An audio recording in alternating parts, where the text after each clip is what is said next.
Thank you very much, Alison. Now, if you've got a season ticket and you can't get to a game, what do you do? Officially, match tickets aren't transferable, but plenty of fans pass them on to friends or family or sell them. Figures from the ticket exchange company Viagogo show that each year more than £40 million is wasted by fans not going to Premier League games. So, should it be easier to sell tickets on or give them to other people? Some clubs have set up schemes where people can return tickets and get money back, but do they work? Ian Ayres is the commercial director of Liverpool Football Club. Hello. Hi, Gabby. Steve Powell is Director of Policy for the Football Supporters Federation. Hi, Steve. Hi. Ed Parkinson is the Director of Viagogo UK. Hello. Hello there. Hi. Hello there. Ian, how big a problem at Liverpool is finding empty seats, is season ticket holders not turning up?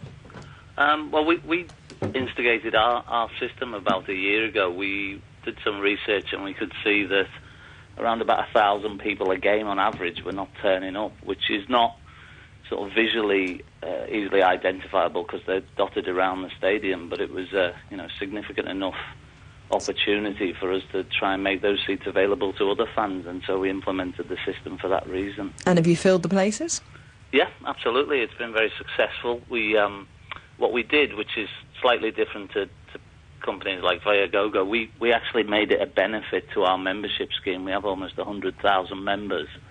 And so we made it a benefit to members that they could exclusively go in and buy those tickets. So it's another great avenue for what is essentially a lockout every week at Liverpool. So it was a great way of incentivising our members to be able to access Why can't they just give them to family and friends?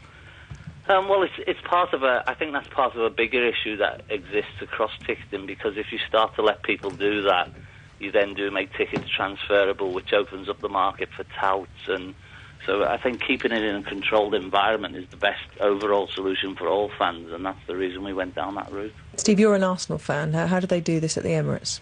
Arsenal has its own scheme, which was launched a couple of seasons ago, and I know the supporters associations at Arsenal have been pressing the club to do more, because any Arsenal supporter will tell you it's become a bit of a tradition that people laugh when they announce the attendance, which is tickets sold, rather than the people who've actually come through the turnstiles on the day.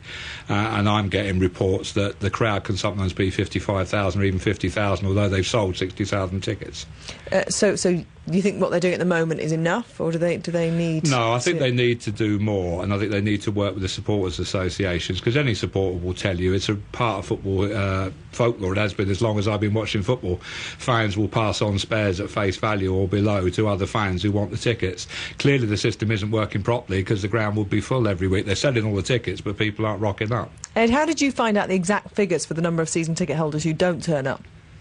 For us, I said we have a clicker, that goes. Sorry, I was asking Ed. Sorry. Oh, sorry. It's all right, Ed. We conducted the research just to get to the bottom of this question of how many unsold seats and unused seats are there in the UK, and it does come out as a very big number. So we did a survey of 3,000 people of season ticket holders across different clubs through an independent research company, and we came back with this number of about, on average, people miss 4 games a season, which doesn't seem very many on an individual level, but when you add it all up, it comes to this staggering £40 million worth of essentially lost funds.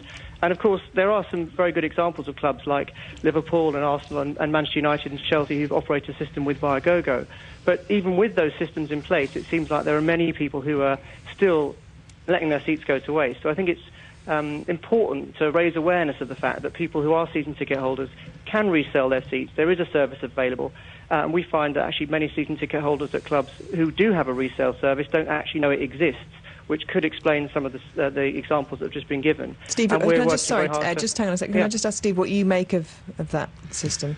I think the system we've got at the moment is too restrictive. Of course, there have to be safeguards to stop touts getting their hands on tickets, but the touts will always get their hands on tickets. That's a constant battle.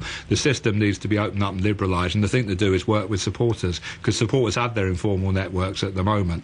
Let's make sure that all the seats that are available at all the grounds are being used. What about what Viagogo's doing, though?